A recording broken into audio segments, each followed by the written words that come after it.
अध्यक्ष महोदय, बमबारी से अखबारों के हेडलाइन बनते हैं, मगर कहानी सुरक्षा में की चूक में भी है।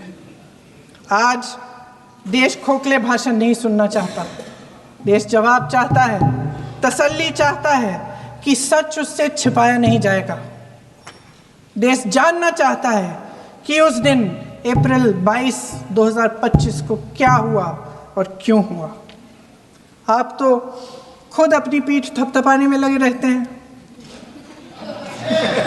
सेना, देश, संसद से सच छुपाते हैं।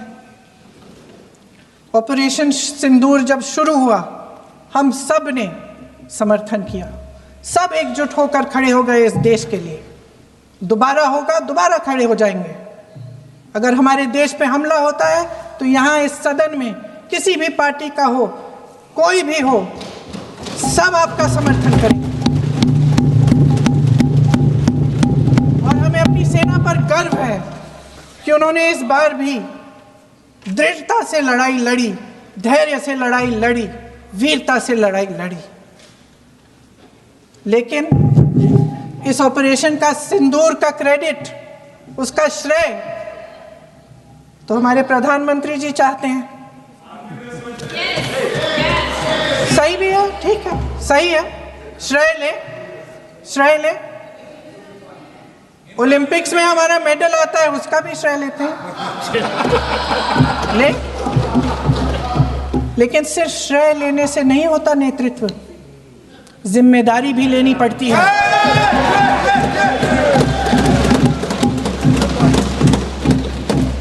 देश के इतिहास में ये पहली बार हुआ,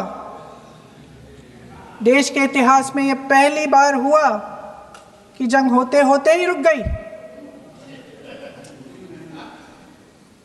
गई है जी। और इस रुकावट का ऐलान हमारी सरकार, हमारी सेना नहीं करती, अमेरिका के प्रेसिडेंट करते हैं, अमेरिका के राष्ट्रपति करते हैं।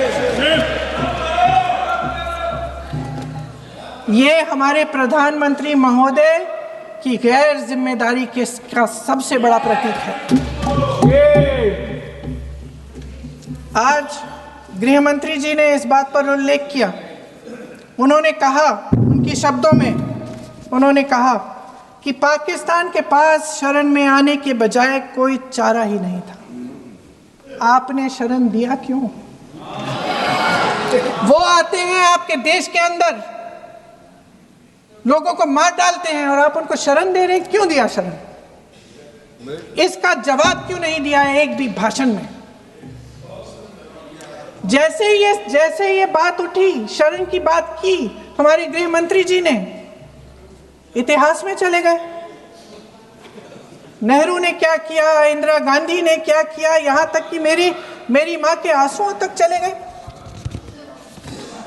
लेकिन इस सवाल का जवाब नहीं दिया कि ये सीज फायर हुआ क्यों, ये जंग रुका क्यों, और तब क्यों रुका जब दुश्मन के पास कोई चारा नहीं था हमारे श्रेय में आने के बजाय। मान्यवर लोग कल सवाल उठा रहे थे कि इतनी अच्छी पोजीशन में थे, आपने युद्ध क्यों नहीं किया? युद्ध के कई परिणाम होते हैं मान्यवर, करना न करना वो सोचकर करना पड़ता है।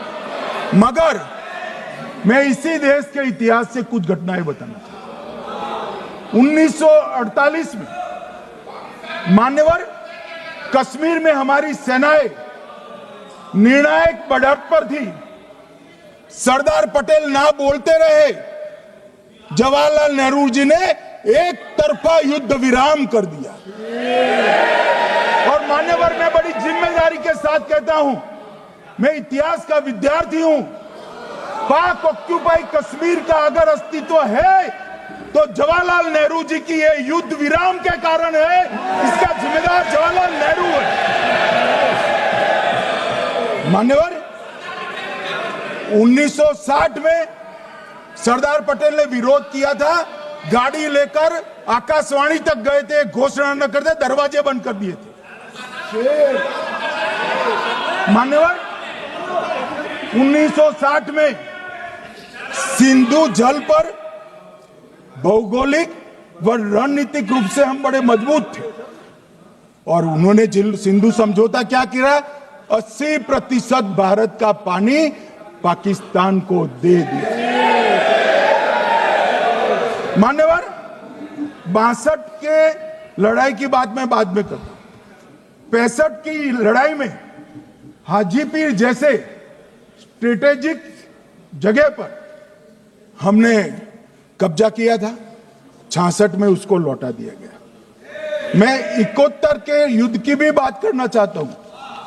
मान्यवर, 71 में कल राजनाथ जी ने भी बताया, पूरे देश ने इंदिरा जी का समर्थन किया था। उन्होंने पाकिस्तान के 2 टुकड़े कर दिए।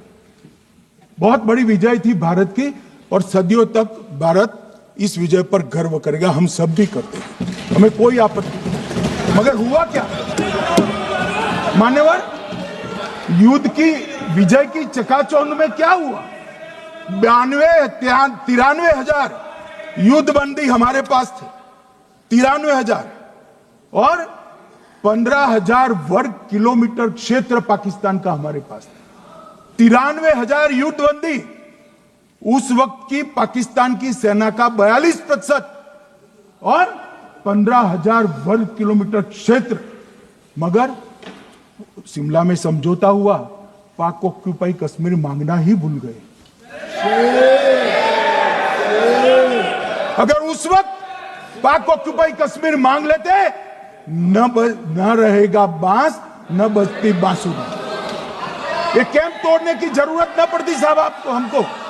मान्यवर, इतना ही नहीं, पाक ऑक्यूपाई कश्मीर तो नहीं लिया, मांगना ही भूल गए। 15,000 वर्ग किलोमीटर की जीती हुई भूमि भी वापस दे दी। तय हुआ था पाकिस्तानी नरसंहार के लिए युद्ध अपराध न्यायाधिकरण बनेगा, नहीं बना। सेना ने पूर्वी पाकिस्तान में नरसंहार किया था। 195 पाकिस्तानी अधिकारियों पर मुकदमा चढ़ना था। भुट्टो अपने साथ इंदिरा जी के सामने से छुड़ा कर ले गए। जनरल मानेक शॉ का एक कोट अनकोट कहता हूं, जनरल मानेक शॉ का, जो एक प्रकार से आर्किटेक्ट माने जाते हैं बांग्लादेश विजय के, इन्होंने कहा कि भुट्टो ने भारत के नेतृत्व को मूर्ख बनाया। अब जो शब्द है, मैं आप कोट अनकोट है, इसमें मेरा कुछ नहीं है, ये लोग गुस्सा न हो सकते। I told her into bracket Indira Gandhi, Indira ji को कहा that he into bracket Bhutto के लिए, he has made monkey out of you. समझ में आता है? ये फील्ड मार्शल साहब ने कहा है मान्यवर, और ये हमें सिखा रहे, ये नहीं किया, वो नहीं किया, फलाना नहीं किया, ठिकाना नहीं किया। अरे भाई, आप तो पाकिस्तान को क्लीन चिट दे रहे हो कि पाकिस्तान ने हमला ही नहीं किया है। क्या अधिकार है आपको पूछने का? कोई अधिकार नहीं है साहब। देखिए क्या होता है। मैंने कहा पाकिस्तान को क्लीन चिट दे रहे हो, तो कनिमोझी जी कह रही है कि नहीं, हम नहीं दे रहे हैं। कनिमोझी जी, माननीय अध्यक्ष जी, आपके माध्यम से मैं कनिमोझी को बताना चाहता हूं, माननीय सदस्य जी को, कि वो कह रही है हमने नहीं दिया, मगर जिसके साथ बैठते हो उसका दोस्त तो आपके सर पर आएगा ना। चिदंबरम जी कर रहे हैं, आपके राज्य से है, कांग्रेस के प्रमुख नेता है। देश के पूर्व गृह मंत्री कह रहे हैं कि पाकिस्तान ने आतंकवादी नहीं भेजे थे। क्या क्लीन चिट देना चाहते? किसी को अधिकार नहीं है साहब यहां आतंकवाद पर बोलने का, किसी को अधिकार नहीं।